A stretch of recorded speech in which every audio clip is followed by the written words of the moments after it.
Imagine this. You're standing at the base of a mountain, sweat dripping down your neck, hands raw and trembling. Before you sits a boulder, cold, unyielding, impossibly heavy. You push. Muscles scream, breath ragged, but the rock lurches forward. Inch by inch, you haul it up the slope, driven by the certainty that this time, it will stay. But just as the summit nears, gravity snatches control. The boulder rolls back, crushing whatever hope you'd mustered. And so you descend again to repeat the task. Forever. This is Sisyphus's curse. A punishment so cruel it transcends physical agony. It's the agony of futility. Now ask yourself, how is this not your life? You wake each morning to alarms, emails, obligations.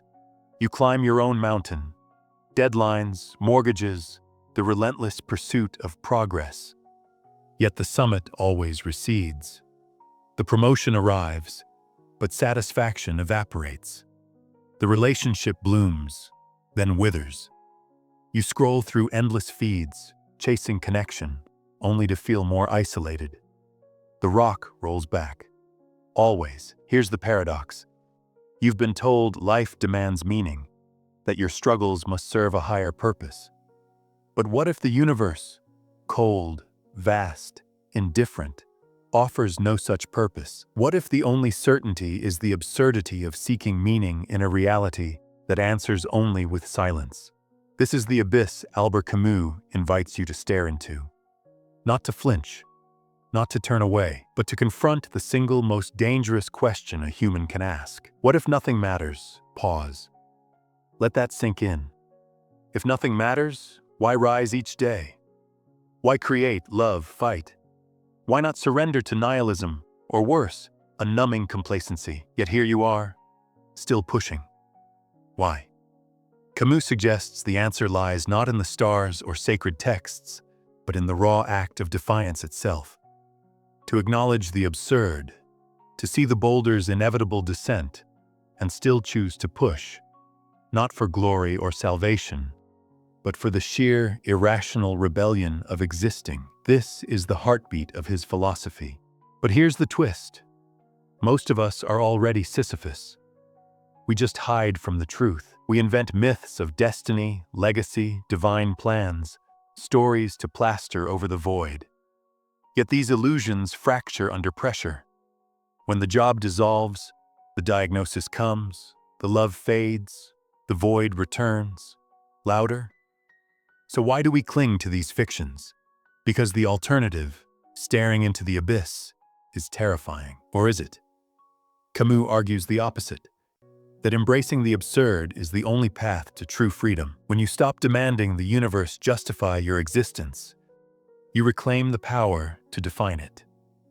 Every push of the boulder becomes an act of creation, a dance with chaos, a refusal to be broken by what cannot be changed. But this isn't mere resignation. It's a revolution. Think of the artist who paints despite knowing her work will one day crumble. The parent who loves a child destined to die. The activist who fights for justice in a world that might never care. These are not acts of hope. They're acts of war, against the lie that life's meaninglessness must paralyze us. Yet here's the trap. Most of us never reach this clarity. We're too busy numbing, distracting, scrolling. We outsource our meaning to algorithms, gurus, or dopamine hits. We become sleepwalkers in our own lives, terrified to wake. So ask yourself, are you truly alive?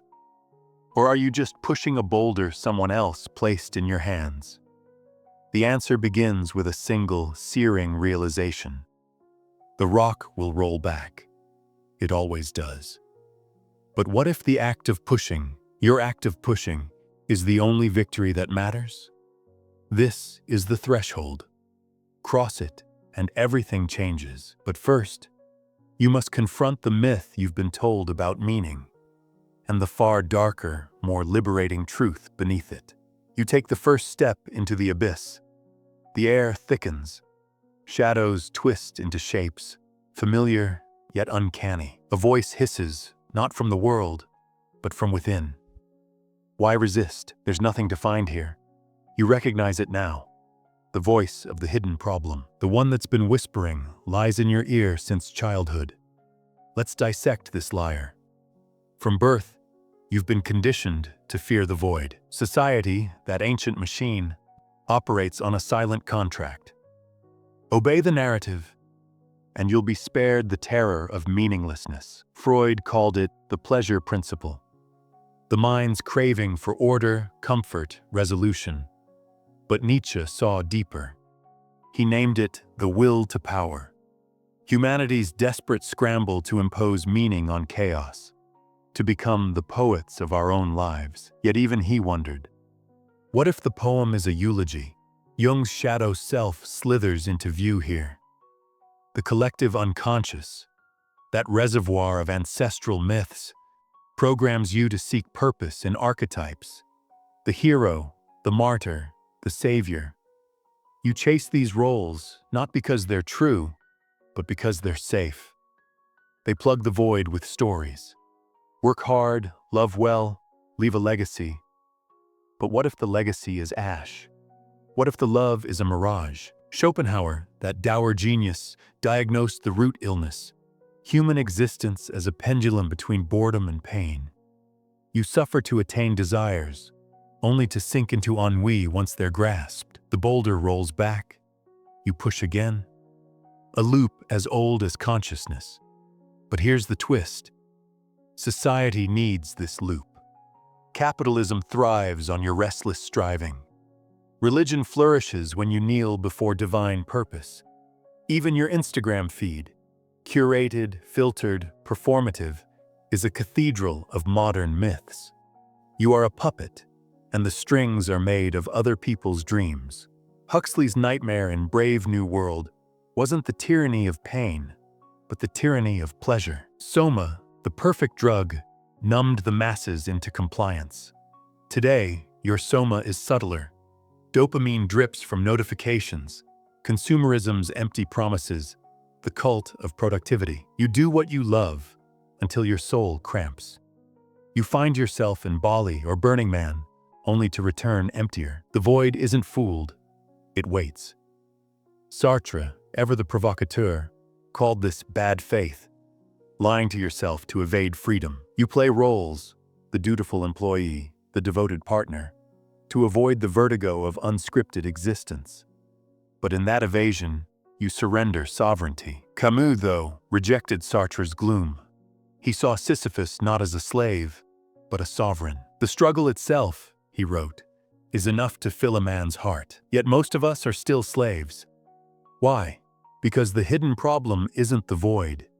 It's your addiction to filling it. Viktor Frankl, who survived Auschwitz, argued that meaning is found in suffering. But what if suffering is just suffering? What if Frankl's search for meaning is another opiate?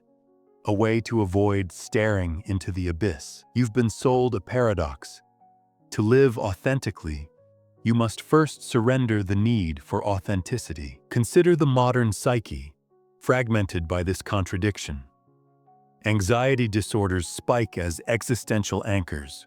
Religion, community, tradition erode. You medicate with mindfulness apps and self-help gurus, but these are band-aids on a bullet wound. The wound is this: you've been trained to seek answers outside yourself, in systems that profit from your desperation. The Greeks understood this. Their tragedies weren't morality tales, but mirrors. Oedipus, blinded by his quest for truth, becomes a prophet only after accepting his powerlessness. You too must go blind to see, but the hidden problem resists this. It whispers, keep pushing. The boulder matters. Your identity matters. Your Instagram followers matter. It weaponizes your fear of irrelevance. Here's the crux. The psychological trap isn't meaninglessness. It's the pursuit of meaning. Every self-help book, every corporate mission statement, every manifest your destiny mantra reinforces the lie that life is a problem to solve. But Camus insists it's a mystery to inhabit. The hidden problem is the voice that says, solve it or die trying. And so you suffer.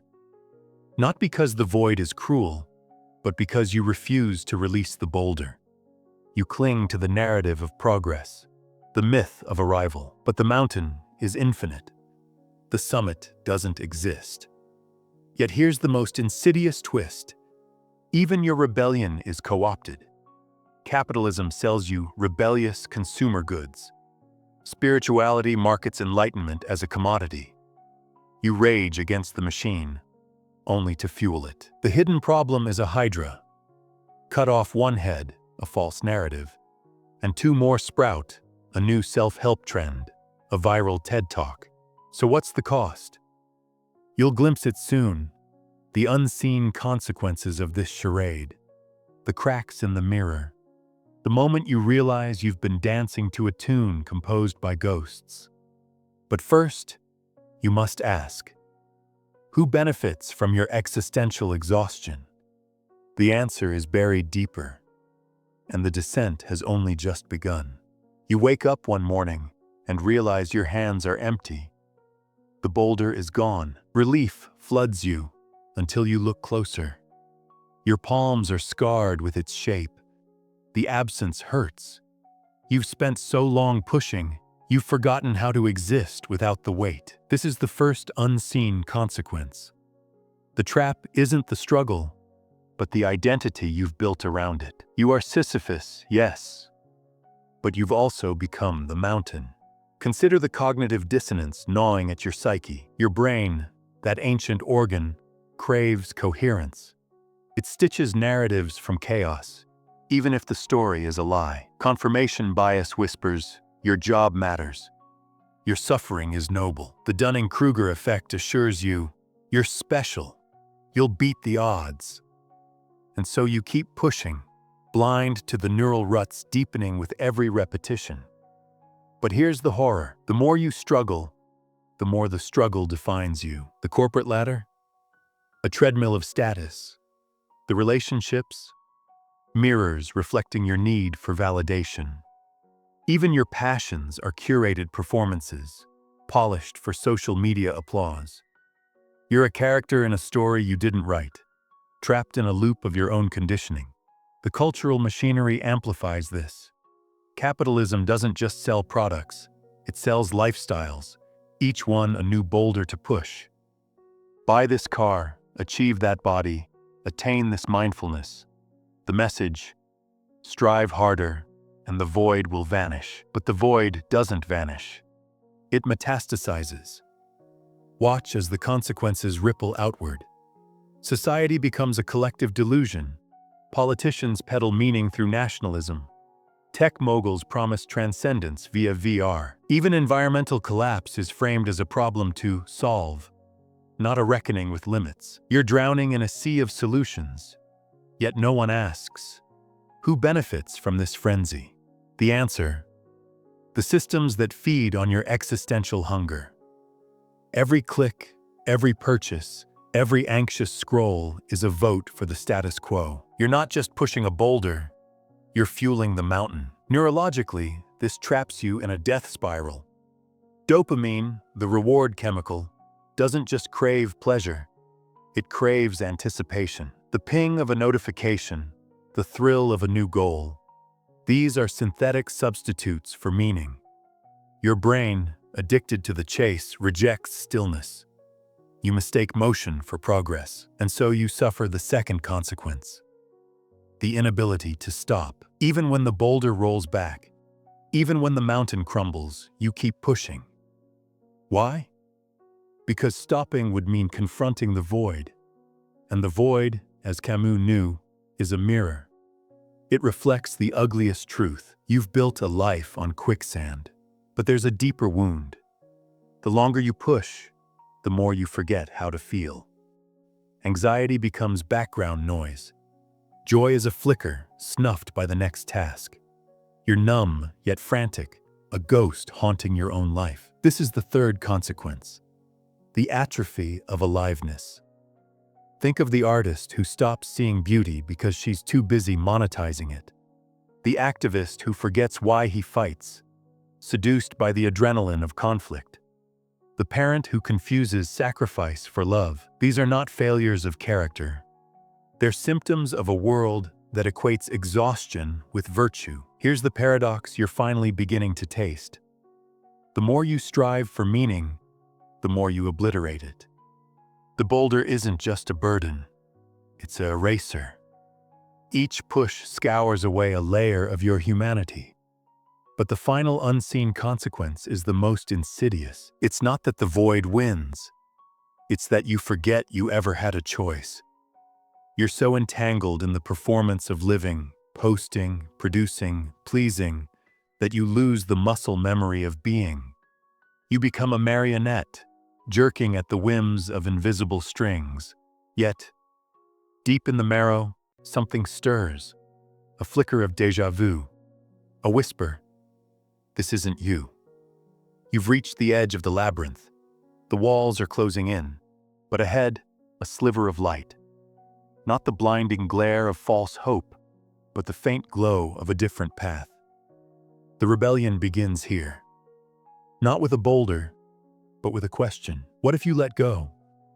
But first, you must confront the greatest illusion of all, the one that says, if I stop pushing, I'll cease to exist. The next step will shatter that lie.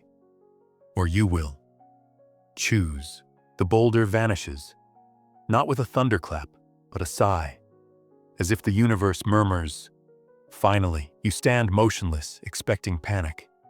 Instead, a strange calm. The mountain blurs, the sky yawns, infinite and indifferent. And then it hits you. You've been rebelling all wrong. Rebellion isn't escape, it's surrender. Camus's Sisyphus doesn't break his chains.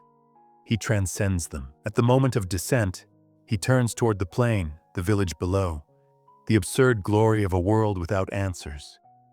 His rebellion is a smile, not the grin of victory, but the smirk of a man who's seen the game and chosen to play anyway. This is the radical shift. To stop resisting the void and start dancing with it. But how? First, annihilate the myth of arrival. The pursuit of meaning is a death sentence. Instead, become a practitioner of presence.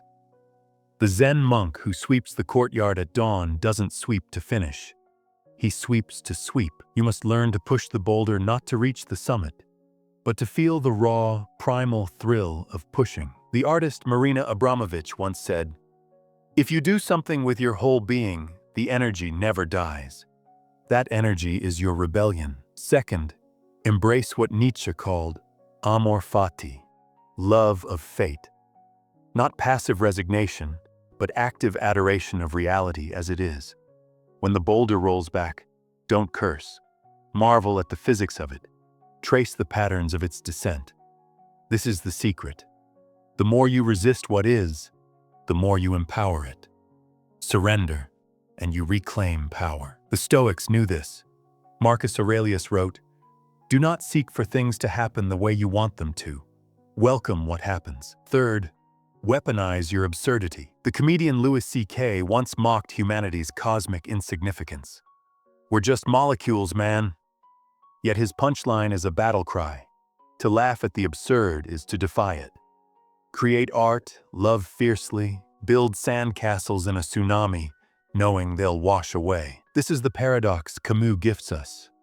The more you embrace futility, the more your actions brim with vitality. Fourth, dismantle the systems that weaponize your existential hunger.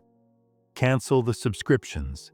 Delete the apps that sell salvation. Walk away from the conferences promising purpose.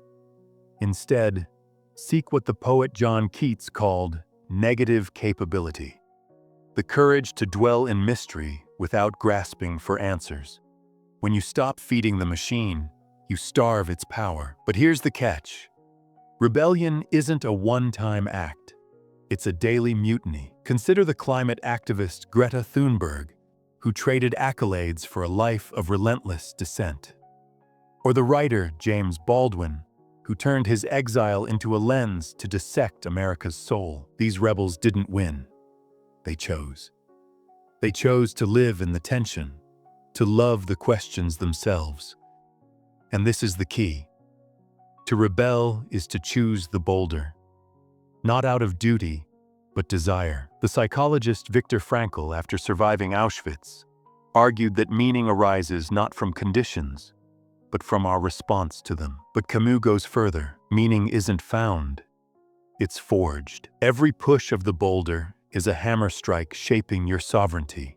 Yet the deepest rebellion is subtler. It's the moment you stop asking, "What's the point?" and start asking, "What's possible now?" The poet Rainer Maria Rilke urged, "Live the questions now." That's the crux. To live as if the void is a canvas, not a tomb. But here's the danger. Rebellion is contagious. When you stop playing the game, others awaken. They'll call you a fool, a dropout, a heretic. Let them. As Camus wrote, "The only way to fight the plague is with decency. Your decency is your rebellion. You feel it now, a shift. The mountain isn't your master. The boulder isn't your burden. They're your collaborators." And in that realization, the final veil trembles. You're close, so close. The ultimate truth isn't in the struggle or the surrender. It's in what happens when you stop seeing them as opposites.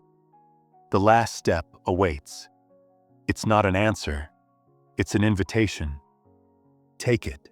You see it now. The mountain isn't a prison. The boulder isn't a curse. They're a mirror. Sisyphus descends the slope, not in despair, but in revelation. The rock, the sweat, the endless cycle, they're not obstacles to transcendence. They are transcendence. The void isn't a chasm to fear. It's the raw material of existence waiting to be shaped. Here's the ultimate truth. The struggle is the meaning. Camus's genius wasn't in diagnosing the absurd. It was in weaponizing it. He saw that Sisyphus's smile isn't a resignation, but a triumph. When the gods cursed him to futility, they accidentally gifted him sovereignty. Every push of the boulder becomes a middle finger to the heavens. "You think this breaks me?" Sisyphus whispers. "I'm already broken. Now watch me dance."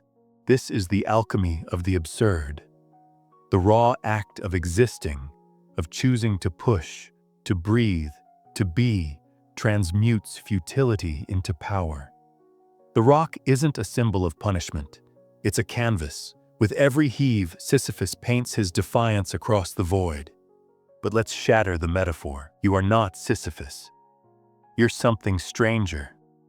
The boulder and the mountain are one. The struggle and the freedom are the same. When you stop seeing them as separate, when you stop demanding the boulder mean something, the universe cracks open. Inside you find not answers, but a deeper question. What if life's only purpose is to live it? This is the paradigm shift. Nietzsche's Amor Fati isn't about loving fate. It's about becoming fate. The Stoics' endurance isn't passive. It's a creative act. Even Schopenhauer's bleak pendulum of desire becomes a rhythm to move with, not against. Consider the dancer. She doesn't conquer the music. She becomes it. The writer doesn't defeat the blank page.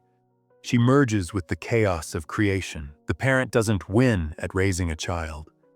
They dissolve into the messy, fleeting act of loving. This is the rebellion in its purest form. To stop seeing yourself as the hero of a story and become the story itself. Camus writes, "The world is beautiful, and outside, there is no justification." That's the key. The universe isn't beautiful because it means something. It's beautiful because it doesn't. The sunset isn't a metaphor. The storm isn't a lesson. They're raw, unfiltered existence, gifts wrapped in nothingness. Yet here's the final twist. In embracing the absurd, you don't escape suffering. You sanctify it. The activist fighting a losing battle, the artist painting over yesterday's failures, the lover grieving a loss. They're not tragic figures. They're priests of the real. Their pain isn't a bug in the system. It's the proof they're alive. Think of Prometheus, chained and devoured daily by eagles. His crime wasn't stealing fire. It was daring to say, "Let the gods tremble. I'll burn anyway." That's your inheritance. That's the spark Camus ignites. But let's ground this in flesh and bone. Viktor Frankl in the camps saw men give up, not when their bodies broke, but when they lost the why. Yet Camus argues the why is a distraction. The how is the revolution. How you push, how you love, how you meet the void with open eyes. That's where meaning hides. The ultimate truth isn't a revelation, it's a practice, a daily death and rebirth. You don't solve the absurd, you surf it. The mountain becomes your dance floor, the boulder your partner. And so you stand at the edge of everything, the void at your back. You feel the weight of the rock, the burn in your muscles, the wind on your face. You smile, not because you've won, but because you've stopped keeping score. The gods watch, confused. Their curse was supposed to break you. Instead, it forged you into a verb. This is the final realization. You are the rebellion. Now go. Push the boulder. Let it roll. Push again. And smile. The universe is watching. The void is watching. Will you turn away? Or will you carve your mark on the silence? Comment below, not with answers, but with questions. What's your boulder? What rebellion whispers in your veins? Let this be the first act of your new defiance. Subscribe to join the absurdists, the rebels, the ones who choose to push anyway. Let these letters be your torch in the dark. The mountain awaits. Push.